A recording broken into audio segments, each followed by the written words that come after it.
This is my presentation for week 3. For this week, I chose discussion number 10. You are a member of the Human Resource Department and are working with a committee to complete your company's computer usage policy.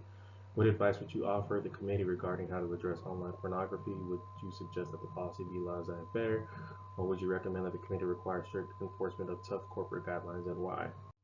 So, advice given to the company.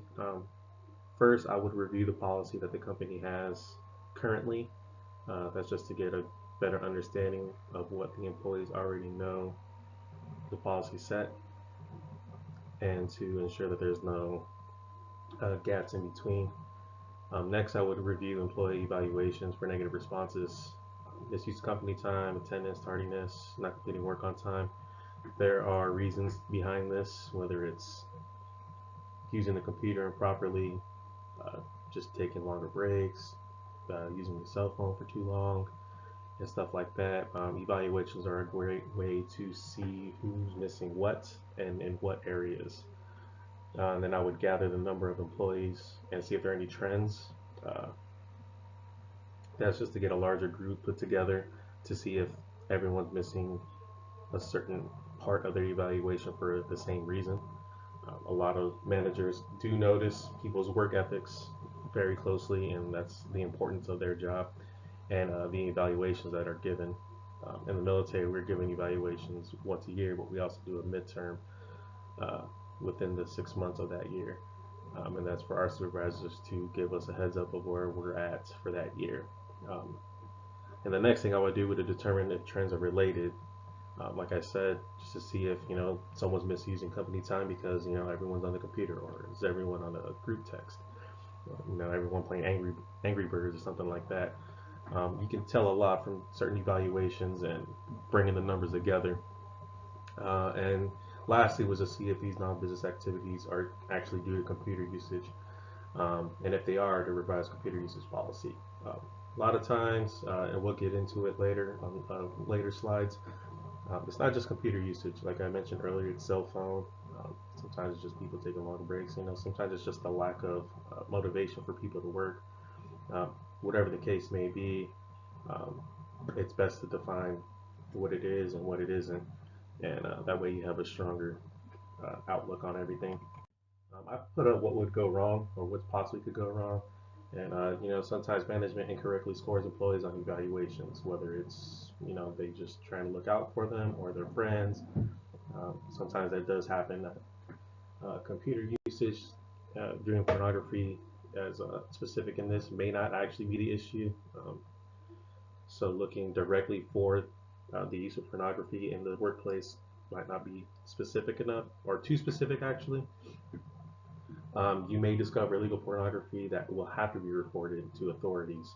Um, that's pretty much child pornography, and that could include high-level executives, CEOs, and such like that. I mean, you lose those kind of guys on the board of directors, and everything kind of goes haywire, and companies get scared. If you do have to screen other people's computers and see what they've been looking up, it's possible employees may feel that their privacy is being violated. They may see that their job's about to go up in flames, and they may start putting up lawsuits and trying to scare the company. You never know what people are thinking. So by the numbers, I found a survey that was conducted by Harris Poll for the website Career Builder. This was back in 2006. There's also another website I used, which was Forbes, right in there, and that was back in 2012. But in this Harris Poll survey, which consisted of about 22 hiring and HR professionals, as well as about 3,000 full-time workers in private sectors and in different company sizes, so they can get a better understanding of each aspect of the workforce. However, in this study, uh, internet usage was only second of the most uh, reason for productivity loss. Cell phone use was the highest. That's probably just because it's easier to use, easier to hide from your employers. However, 75% of the employers of these companies did estimate at least 2 hours lost in productivity. That's a lot of time. 2 hours of work can mean a lot depending on a certain company you're running. 2 hours could mean thousands or millions of dollars even. So that's a very large number to see, and it's very bad that employees are using this much time on their own during company time. The study conducted by Forbes did show that 64% of its employees were looking at web pages that were nowhere near their job-related aspects, and that's a very high number as well. That's more than half of their employees, and if that many people are looking up websites, and if one person losing 2 hours is thousands of dollars, and I mean more than half of your workforce is pretty much doing the same, that's a loss of a lot of money. And the same study showed that this type of distraction can lead up to about a 40% loss in productivity. That was just the maximum number that was given. It wasn't the actual set survey number. It was just it was the highest. And on this slide, I put up some negative impacts due to the distraction and loss of productivity of using the computer inappropriately at work. I already mentioned loss of revenue. That does build up a lot, especially with that high number of users that were looking up non-related work sites. Termination of employees. You may find that some employees are using the computer too much and not getting enough work done. Or, like I mentioned earlier, you might find people with certain pornographic videos and pictures that are inappropriate and illegal. And you may have to fire those people and then have to go through the whole hiring process to find replacements. Missed deadlines, 2 or more hours out of the day, at least 2 hours out of the day, could definitely mean that someone's using the computer too much and they may miss a deadline. And that's never good in any aspect of any career. I know in the military it was very bad to miss anything. We had deadlines on everything, and if you had to miss one, then you had to tell your CO. Your CO had to go to his boss, and so on and so forth. And it's not a good look on anyone. Low morale is, sometimes someone else is gonna have to pick up all that slack, and that's gonna really bring down the company and the people that work around you, possibly even supervisors. So I went with the assumption that the computer policy isn't uh, strict enough, basically. Um, and with the numbers that show how often the employees are viewing these web pages, how many of them are viewing these web pages, definitely shows that it's detrimental to the company. Not just loss in revenue, but loss in time having to find people to take over certain positions. Um, Money spent on doing surveys and checking everybody's computers, making sure everyone's is following procedure. So it's not just loss of revenue, and you are paying someone to be on company time, and they're surfing the web doing something that they're not supposed to be.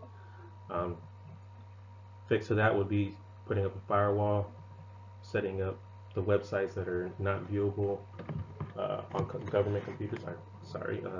Corporate computers. Sorry, I'm used to the military talk. And that should be how it's done. That's how the military did it.